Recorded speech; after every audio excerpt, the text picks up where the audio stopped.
Salita eh. Okay, Sige, last question, last question. Dami-dami nyo ko, konti yung nagtatanong. kung sakasakali na meron na namang kumadlang na kapitan ng isang barangay, konsehal ng bayan, o yung mga matataas na nanunungkulan sa lokal na pamahalaan, at harangin ang napakaganda sanang proyektong ito, ano po ang po pwede nating gawin? Siguro na lang pagka yung tanggihan pa nila itong ating proyekto, sabihin ko na lang kabilang sila sa 2 sa 3. Alam niyo po ba yung 2 sa 3? Ayun ho, ay ayon sa research ng UP PGH na 2 Pilipino raw sa 3 Pilipino ang merong tama sa ulo.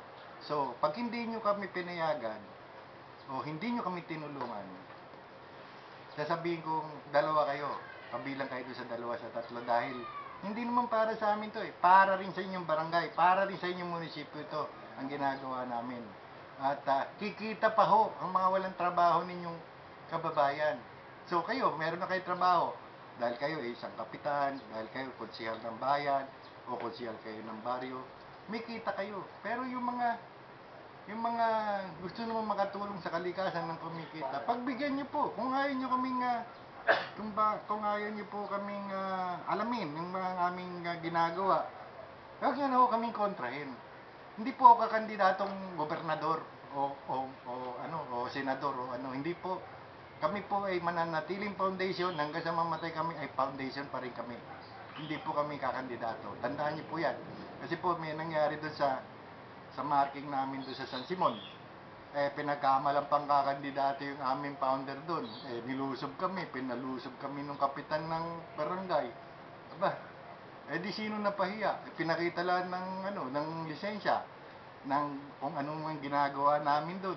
Kami otorisado ng SEC, otorisado kami ng gobyerno natin para mag-conduct ng seminar sa San Simon. So, sino napahiya?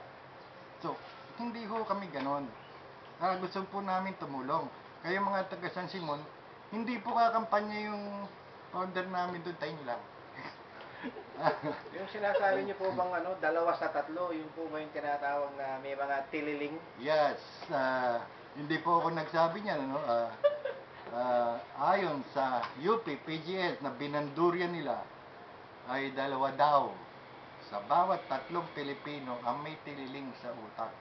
So, siyempre masasaktan ako nung kinalaban ko yung ano na yun.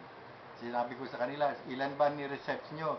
Ilan ba ang nakausap nyo? Ilan ba ang pinuntahan yung lugar? Baka naman ang pinuntahan nyo doon na mismo sa mental hospital. Hindi naman katanggap-tanggap. Kaso wala naman sumasagot. Kasi wala, siyempre sa kanila basta makapaglabas lang na research, bahala na kayo sa buhay nyo kung taksipin nyo o hindi. Walang basis. Sinabi ba, Pilipino? Walang basis yung kanilang Okay, totoo yan. No? Hindi Meron ba, tayo. hindi ba exclusive sa nasa gobyerno lang? Siguro.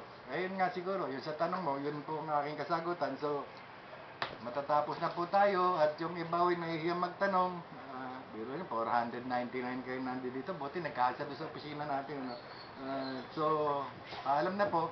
At kung ano po ang mga komento nyo, makikita po lahat to sa ating sa ating pong website. Ang pamagat din po ng pahina doon ay huling pakiusap. Correction.